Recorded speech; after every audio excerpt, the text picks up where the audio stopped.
little more? Julia Johnson, Fox News Digital.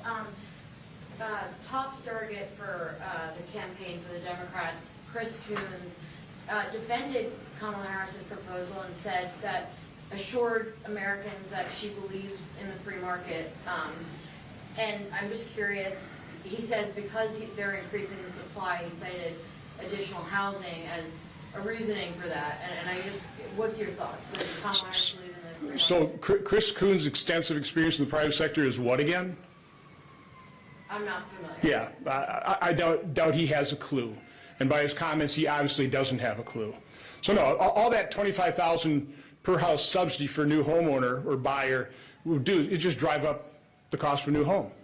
Putting, again, and this is one of the real tragedies of what the Harris-Biden administration has done. They've put home ownership out of the reach of so many Americans, particularly young people. You'll throw on top of that the fact that we've enticed our children collectively to incur $1.7 trillion with student loan debt, so they're in a huge debt hole.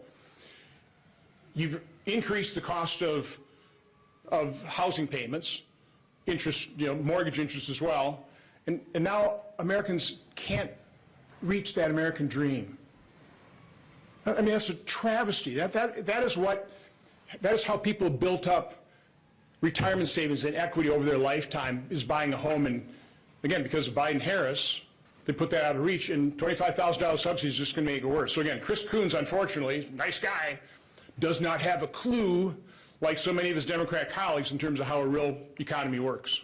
Hey, she could do a press conference and explain how it works, right? Why don't she come out and do a press conference and say, hey, this is my background, this is why I know so much, this is the jobs I've had as a kid, I worked in all these jobs. But where's she? Yeah. Dan Baldwin, One American News. We're seeing President Trump sort of set the barnstorm some of those key swing states. Part of that includes visiting the southern border in Arizona. Senator Johnson, you touched upon it. Is it possible to lower some of the numbers we're seeing standing behind you, children's food up 24%, with the policies that the Biden-Harris administration has implemented at the southern border? Well, first of all, the inflation damage has been done. The stat I always like looking at, because people don't really, it's hard to understand percentages exactly what it means. So the stat I use is $1 you held at the start of the Biden administration is worth 83 cents. It's literally like they took 17 cents away from you. So that damage has already been done. Now, what you need to do is make sure that inflation doesn't continue. And with Kamala Harris proposing $2 trillion more in increased child tax credit and health subsidies, $25,000, where's this money going to come from? Well, it's going to be borrowed. That's printing more money. Inflation is pretty easy to define. It's too many dollars chasing too few goods.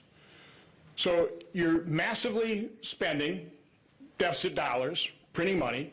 At the same time, you're instituting price controls, which will absolutely reduce the supply. So you're exacerbating the problem.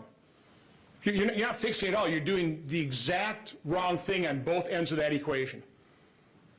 Reducing supply and dramatically increasing the number of dollars. It's going to be a disaster. And again, that's what the media needs to have her explain. Why wouldn't it work that way? She won't be able to answer that question. I hope she gets it.